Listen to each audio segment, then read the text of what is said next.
Hey everybody, today we've got a special guest coming to the shop. It's Kevin from TRP, and he's gonna be installing the new Evo Pro brakes on our Timp Peak. This video is gonna go over some of the features of the new brake, but also give you some pretty awesome tips, tricks, and insights on how to install disc brakes on your mountain bike. So grab your tools and a notepad, let's get these brakes installed. Kevin, thanks for driving all the way out here. Appreciate it. What are we gonna be taking a look at today, and what's so exciting about them? The new Evo Pro, super exciting. Our brake has been on the market for quite a while now. We kind of set that standard for power, consistency, and modulation. And then we took the feedback from the consumers and the racers over the past couple years and created the Evo Pro. All right, well, let's get these things mounted on the bike and learn a little bit more about them in the process. Sweet. All right, so we've pulled the old brakes off, run the hose through, front levers on. What are you gonna do first here? So all of our brakes come pre-bled from the factory. Okay. All the brakes are actually put through a machine that tests the brakes. They do, thousands of cycles through it just to make sure they're not leaking. So when you get your brake, it's gonna have a plug in the lever and an easy plug in the hose. So I'm just gonna show you a quick little trick that makes it so you don't have to do like a full bleed or anything like that. Go ahead and put the lever on here, get it positioned where you want, get your silver Sharpie, figure out the length that you want, go ahead and mark it, slide your compression nut cover, compression nut, and olive on there. You're gonna go ahead and take the barb press and hose cutter. You can buy these off of our website. We recommend getting this in a bleed kit and a 100 milliliter of oil to do like the whole installation. Okay. Go ahead and cut the hose, press in the barb, then you're gonna take the lever off, pull the plug out of the lever, and then connect everything together. Why we don't leave the lever on the bar when you pull that plug out, it's angled down just slightly, so if you do pull that plug out, you're gonna get a couple of drips of oil entering or allowing air to enter the system. So. And then as far as cutting hose length for people who've maybe never put brakes on before, do you guys have a rough calculation for determining hose length, or do you kind of just let people pick what they like? Kind of let people pick. So a couple tricks. So you hold it up here and you have to imagine you kind of want to get your lever at the right angle. If you do move the angle up, your hose is going to get shorter. If you put it too far inboard, you're going to put it, the hose is going to get shorter as you move it outboard, sure. So forth. So kind of getting it to the position that you are close to what you want. Okay. So now, you're going to pull off your lever, hold it upright, get this plug nice and loose. It's a little easier when you're next to the bench or have someone holding stuff. Clip that. Go ahead and get the barb started. Couple things, try not to flick the hose. You will flick fluid out. Don't turn this upside down and lose fluid. You can actually save that in case you take off your brakes in the future and you want to plug it up. Don't squeeze the lever. Don't squeeze the lever. Make sure you have your olive on there and compression nut. Also, remember to keep or make sure you have your compression nut cover on there. Yeah. Screw that on.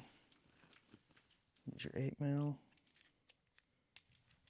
Now, after an install like this, do you suggest people do a lever bleed? Yep. Or okay. We'll walk through the whole setup process on that. Perfect. Go ahead and tighten that down. Turn it around. Pull that compression nut up. All nice and pretty. Okay. Yeah, so one of the feedbacks we got from all the consumers is brake shifter dropper integration. Okay. So we came out with a new lever or adapter.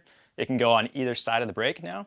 So if you're one that wants to put it on the inside, a lot of people do that for dropper posts. On the shifter side, sometimes they do it outboard side, close to the grip. You can use the left hand on the left hand, which puts it inboard side, or the left hand on the right side, which puts it outboard side, and vice versa.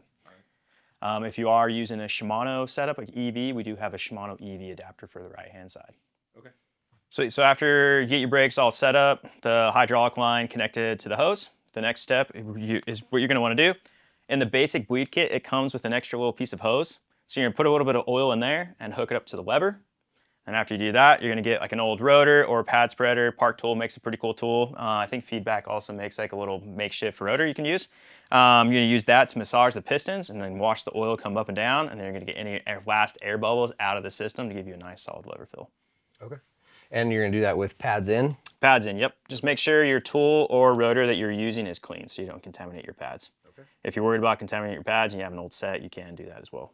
So obviously, I think all been hearing a lot about piston massages lately, mostly as a way to keep brakes that are problematic feeling better and smoother.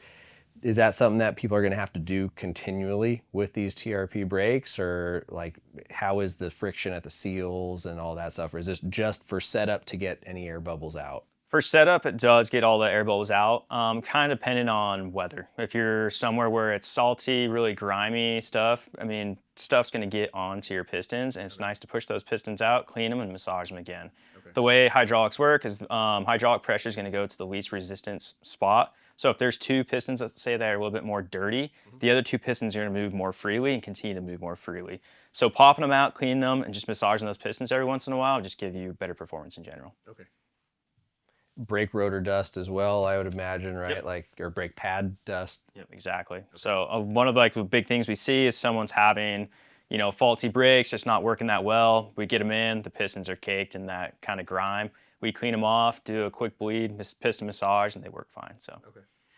Do you have a rough hours that you would suggest people take a look at that, or is that more so dependent on the conditions? Typically, when you replace your pads, you should be good. Okay. If you're having some kind of funky performance, like let's say your lever's squishy or anything like that, you can throw a tube of oil on there. You can massage the pistons, get any last air out, after 4 or 5 rides. Okay. Typically, you don't need to, though. Okay. So you're gonna take off that top cap, which is just holding the fluid in. Take your rotor, stick it in there, go ahead and pump it up. Push those pistons back, and you can see you're getting a little bit of air out. When you're doing this, do you suggest pad adjust dial or lever reach is maxed out, or where should? Yeah, so the pad activation dial, you're gonna back all the way off, so counterclockwise when you're doing this. Okay. And then you can adjust it in slightly, and that'll just kind of irritate any of the bubbles in the master cylinder, and do it a little bit more to get some last air bubbles out. Okay. If you are having a little bit of squishy lever, let's say you did a full bleed and you just can't quite get all those air bubbles up, go ahead and do the piston massage, put that rotor in there, take a toe strap or volet strap or anything like that, pump it up, get it under pressure, tie it down under pressure, let it sit for 15, 20 minutes. You can do an hour if you want. That'll compress all the oil, make the air bubbles nice and small, working their way up out of the system. Okay. So going back to hydraulics and how it works, it's gonna go to the least resistance. So if there's two pistons that are moving more freely, that hydraulic fluid is gonna continue to push those a little sooner. So when you jam those pistons back into the caliper, oftentimes those two pistons move a little more freely. How do we eliminate that? The two pistons that are slightly stuck, or like pushing further, I guess, the two pistons that are pushing further, you wanna hold those back and then advance the lever to get those other ones to move out, so you get them all to move evenly. If you set it up properly like that, you'll get better lever feel and better pad wear. So we're set up, dialed. I guess all I need to do now is sort of set the levers and pads how I want them to feel, right, to give me kind of my reach and the engagement that I'm looking for. How do you guys prefer? Do you find any difference, or is it purely up to each individual rider's? Purely up to body? individual riders for sure. Okay. One of the key points for the pad activation dial is if you do prefer to run your lever further out on one side and a little closer on the other side, you can kind of dial in your levers to get them to feel a little bit more evenly if that's the case. I tend to run my lever a little further out on the back brake, a little further in on the front brake. So having that pad activation dial just kind of helps you dial it in. Oh, interesting.